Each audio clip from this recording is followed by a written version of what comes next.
IGA supermarkets across our region say it's time. It's time. Time to shop locally at IGA. Shop where you help support local manufacturers like Paul's, Hazeldene's, Tip Top. Love the deli. Shop knowing that when you sit down to dinner, lunch, a snack, you're keeping your dollar local.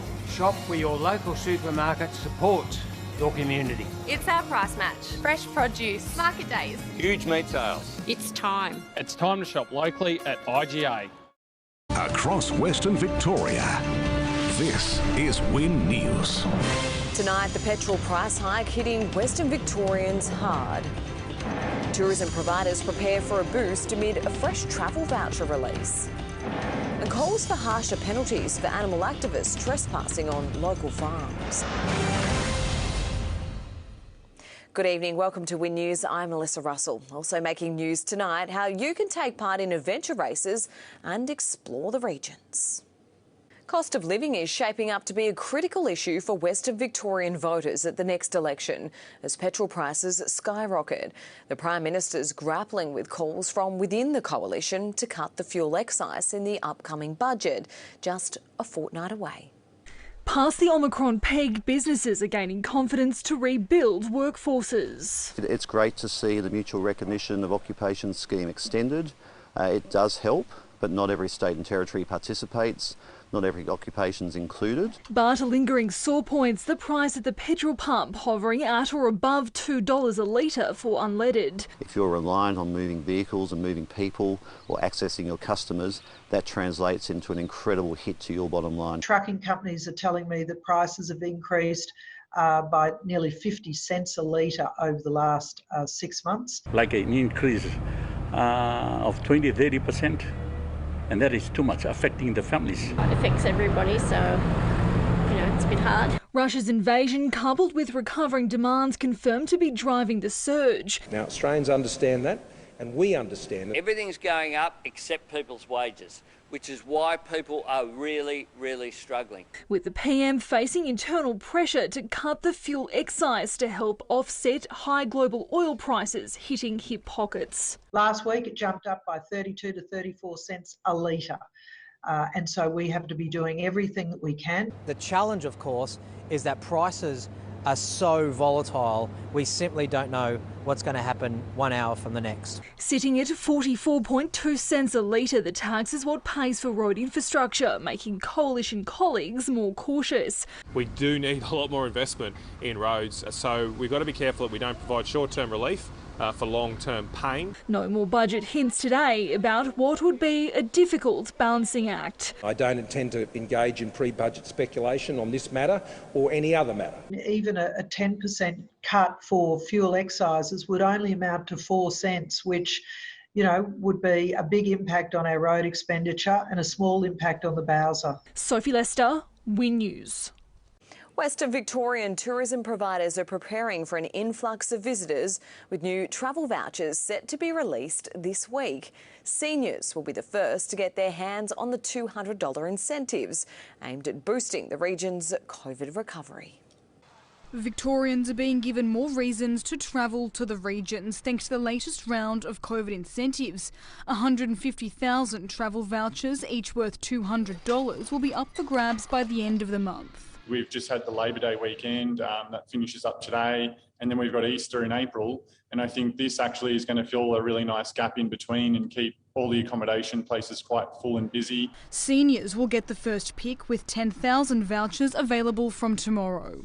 And that's directly from feedback where perhaps some seniors had missed out. There was such a rush that they'd not been able to apply in time. It's going to mean that families can reunite with loved ones, so we'd love to have the older generation come and stay again, see their grandchildren swimming in our swimming pool. That will be fantastic for our business. The vouchers will expand on previous rounds, targeting both Melbourne and regional travel, with $159 million already spent on accommodation, tours and experiences across the state.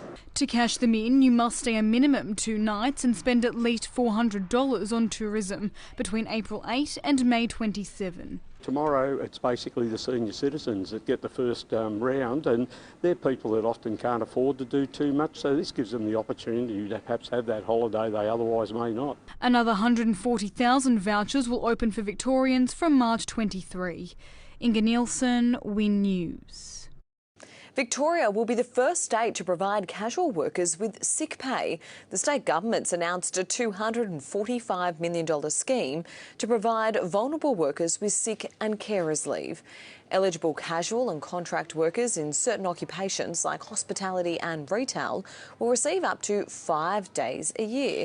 The first phase of the 2-year pilot program's now begun and will impact around 150,000 workers. Around 1 in 5 casual and contract staff work more than one job to earn a living.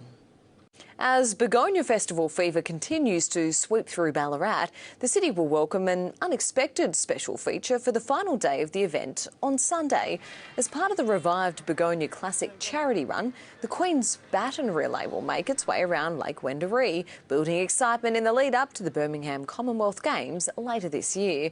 Ballarat hosted a leg of the Gold Coast Baton Relay 4 years ago and could do it again if the state's 2026 Games bid is successful. Western Victorian farmers are calling for harsher penalties to stop animal activists trespassing on private property. The state opposition says the livestock management bill doesn't go far enough and is pushing for amendments. 3 years ago, around 70 animal activists stormed the Gippy Goat Cafe, stealing 3 goats and a sheep and leaving staff traumatised. Our staff suffered more than I thought they would. And I can tell you, at a family level, it was also very significant. While 6 trespassers were charged, the cafe's since shut up shop. Farmers like John hope new legislation being introduced will deter activists. But I'm hopeful that as the fine amount goes up and the penalties go up, that at least the fines that are imposed will be meaningful. With around 1,200 goats here in Yarragon, the cafe provided a gateway for customers to experience food from paddock to plate. But owners say it's too risky to reopen it, with fears trespassers may return. I'm 100% confident that they'll be back. Nationals member Melina Barth will campaign for amendments to the bill in Parliament next week. They are the weakest laws in the country. The Labor Party had the opportunity to really go hard and push harsh penalties, but they've failed on this one. But the Agriculture Minister says Victoria's on-the-spot fines for those who trespass on farms will be the toughest in the nation, and amendments to the legislation put forward by the Nationals would restrict public access to riverfronts for activities such as fishing. Jack Morgan, Win News. A 150-year-old Bluestone Hotel, which hosted war veterans retreat in the southwest, has been sold for $500,000. The MacArthur Hotel was purchased in 2019 by Greg Carter, who relocated his Cockatoo Rise retreat from Gippsland, but was forced to close it in November last year due to ill health. The museum's vast array of war memorabilia has been donated to a veterans group in Adelaide. Ballarat Council's remaining optimistic about its Central Victorian Goldfields World Heritage bid. 13 councils, including Ararat, Bendigo, Mount Alexander and Hepburn Shires, have committed $125,000 to the proposal and are hopeful the state government will contribute $500,000 to progress the project and develop a master plan. Council says a World Heritage listing would bolster the region's tourism profile and support its COVID recovery. The bee industry is reeling from devastating floods with thousands of hives washed away. Keepers are grappling to manage urgent risks of spreading pests and diseases, while fears escalate for the flow-on impacts of low pollination this spring. This is part of the clean-up now of the Southern Highlands apiarists' hives. They're all washed away. Flood waters receding, leaving heartbreak in their wake. Yeah, everything's gone. All dead. Hives decimated, keepers left with just remnants. This is just tragic now, just literally piles of dead bees. Once the hive has been inundated with water, you lose the colony. All the baby bees die. Horrifying and also hazardous. Displaced bees spreading pests and diseases. Unfortunately, see this bee here, this is a live bee. As the pests and diseases start coming in, these bees are going to start finding this stuff and potentially taking spores of disease back to healthy hives. That's a really nasty issue that comes out of wet weather, and this year has been a bad one for small hive beetle already, and floods will only keep making that problem worse. And the only way to stop those diseases spreading is this. Keepers are being forced to destroy their own livelihoods, one hive at a time. If you lose one colony, that's sad, but suddenly I've lost a dozen. Along with thousands more across the east coast. With many still inaccessible, the full extent isn't yet clear. I do not have sufficient hives just to meet the contracts that I have now. Surviving the sting of this crisis could impact producers downstream, with a lack of bees pollinating agricultural crops. The grower just won't get the amount of product that they normally would, and it can also be lower quality. Which we do believe is going to drive maybe only slightly for this year, but next year is going to be different. Produce prices expected to soar as the major impact these little guys have becomes painfully clear. Sasha Harnapul, Win News. Coming up next on Win News Western Victoria, you're invited to a sustainability extravaganza, plus how you can take part in adventure races.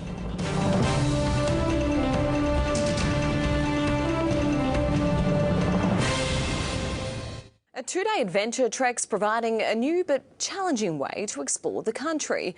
More than 100 competitors from across Australia have kayaked, biked and ran in teams as part of an adventure race in the state's east. Paddling down rapids and navigating courses night and day, competing in an adventure race requires some serious dedication. You're in a team, so you're relying on each other to get through. And half the fun's doing all the training for it too. It's getting out there and just exploring. Competitors traverse a 30-hour course through Gippsland's state forests, some not even stopping to eat or sleep. The route's been designed to test the grit of athletes and show what the region has to offer. Really fun course. The paddle down the Thompson was really good fun. We had some good weather, a little bit of a storm at one point, but that sort of seemed to add to the experience. That's the fun for me, is to go out exploring, looking for something that's really going to excite either a local athlete or interstate or international athlete. 40 teams signed up for the new event, with many trying out the race for the first time. In Victoria, there's not too many events, and this is actually only the second event that we've put on in Gippsland. And I've got friends that are involved in adventure racing, and they seemed like they had a lot of fun in these events, so I thought, why not have a go? And it's hoped as teams cross the finish line, many will return next year. I think for me, it's just being able to explore new areas and do it with friends. Jack Morgan, Win News. Organisers are hard at work preparing for an annual sustainability festival to return to central Victoria. More than 50 organisations will be on show offering sustainable initiatives and solutions for businesses and households across the state. Droves of people are expected to fill the gardens of the future when the Bendigo Sustainability Festival returns in 2 weeks' time. Some of those are stallholders, some of those are community groups. We've got electric cars, electric bikes. The event was cancelled in 2020 due to COVID and capped just 1,000 last year. This time, more than 50 organisations will be on show, offering sustainable initiatives and solutions for businesses and households. Food and coffee vans will also be on site, with visitors encouraged to bring their own bags to carry supplies. There'll also be a series of speakers. A good way for people to come along and learn about what they can do, or whether it's a small thing or a big thing. Lee McDonald's one of the stall holders and will be selling seeds from crops, helping more people discover their inner green thumb. During these uncertain times, it is extremely important to be able to be resourceful and sustainable and growing our own food. Encouraging people to start small, she's helped by her sons and says growing your own produce provides benefits for the whole family. And they're a lot less fussy and they're more likely to eat vegetables and eat healthy if they've grown the food themselves. The Sustainability Festival will be held on Sunday, March 27. Grace Aiken, Win News. A group of riders is preparing to trek around Ballarat in a bid to peddle more than $150,000 into a charity supporting families through challenging times. The Ride for Sick Kids will help provide accommodation at Ronald McDonald House. Little Archie has already been through a lot in his short life. Hey, buddy. Yep, I know. The baby boy spent just one night at home when his parents, Kira and Daniel, realised something wasn't right. He was just under 2 days old and we were at home, and the home midwife came around and realised that he was having a seizure, and she actually saved his life. The midwife contacted the hospital and Archie was taken back in before being airlifted for further treatment. Turns out he had a cerebral hemorrhage, and they went to it straight away down here, and then he's had 2 surgeries and he's on the road to recovery now, so homeward bound soon, hopefully. The family has spent more than 50 nights away from home as Archie undergoes treatment and checkups. But there's one thing they haven't had to worry about. The nurse sort of gave us a tap on the shoulder and let us know that, we had a place to stay here with these guys and had been in contact with us. And by the time we got here, it was all ready to roll, and just gave us the time to concentrate on finding out where Archie was at and looking after ourselves. That place is Ronald McDonald House, a charity supporting hundreds of families every year. In a bid to help cover those costs, on Saturday, 40 riders will embark on a 3-day, 200-kilometre fundraising odyssey. The Ride for Sick Kids has generated over $2.9 million over the 11 years. This is year 12. We're looking to raise $160,000 this year. That $2.9 million that has been raised over the last 11 years actually equates to 15,500 nights of free accommodation. For people to go out of their way to fundraise for people like us to be able to stay with our baby when he's sick is just, it's indescribable. The community is being encouraged to donate or even put the wheels in motion on a virtual ride to provide support when families are going through the toughest of times. Having to find somewhere to stay down here on top of that, I think that would have been the thing that would have broken us. We cannot thank them enough for what they've done for us. Sophie Coral, Win News. Sport is next with Tanya Dendrinos, and Golden Point made all the right moves. It certainly did, Mel, locking in its place in the BCA finals. We'll have all the action next, plus finals fever in AFLW too.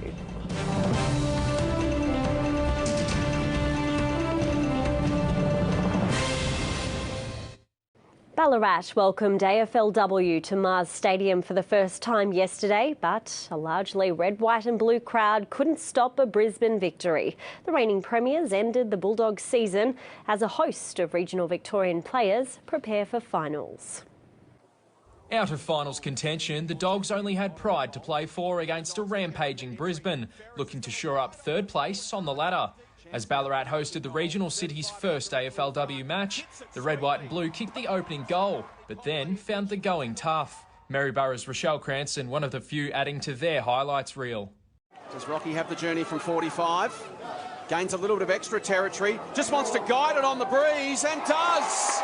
Gee, that was a clever measured kick. The 32-year-old utilising her knowledge of the Mars Stadium turf to her advantage, slotting 2 for the day. Spent time here at North Ballarat early in her career. And she completes the circle with a goal for the Dogs. Mansfield's Bonnie Toogood also kicking a major as the Dogs fell by 32 points. Their 2022 season over. Their fate decided a day prior at Victoria Park after Collingwood smashed Richmond. Ballarat's Sophie Alexander putting the icing on a black and white cake late in the day. Sophie Alexander for a second goal in 3 minutes. Strikes it magnificently. What a kick! Melbourne locked in second spot with a 1-point win over Carlton. Daisy Pearce again impressive with 2 goals. While Benella's Becky Webster kicked 1 in Geelong's 3-goal loss to GWS. Sam Mills, Win News. Golden Point has secured its place in the BCA finals with a 28-run win over East Ballarat in a do-or-die clash at Eastern Oval. Last year's runners-up will have the opportunity to go one better, but East season has now come to an end. Elsewhere, Darley suffered a shock loss to Ballarat Redan. Top of the table Wendouree claimed the win over Mount Clear. Napsabas demolished Brown Hill, and Buninyong defeated North Ballarat. Regional Victorian basketballer Jade Melbourne has helped the UC Capitals storm to the top of the WNBL ladder, stunning the Lynx 96-80 in Perth. Missing key trio Alex Bunton, Michaela Roof and Kelly Wilson for the top of the table clash. Star import Brittany Sykes stepped up. Brittany Sykes putting on a masterclass. Finishing with 32 points, 6 rebounds and 8 assists, but she wasn't the only one on fire. Kelsey Gribben grabbing yet another double-double, while Jade Melbourne was unstoppable off the bench, adding 20 points. This whole year we've been emphasising that we go 10 deep, we go 12 deep. So that's what we had to do tonight. When people had their opportunity to stand up, they did, and couldn't be prouder of the girls. It was such a great team effort. The Caps return to the court on Thursday to meet Adelaide. And that is our sports break, Mel. Thanks so much, Tanya. We'll see you again tomorrow. Stay with us. Adam Straney has your weather details coming up next.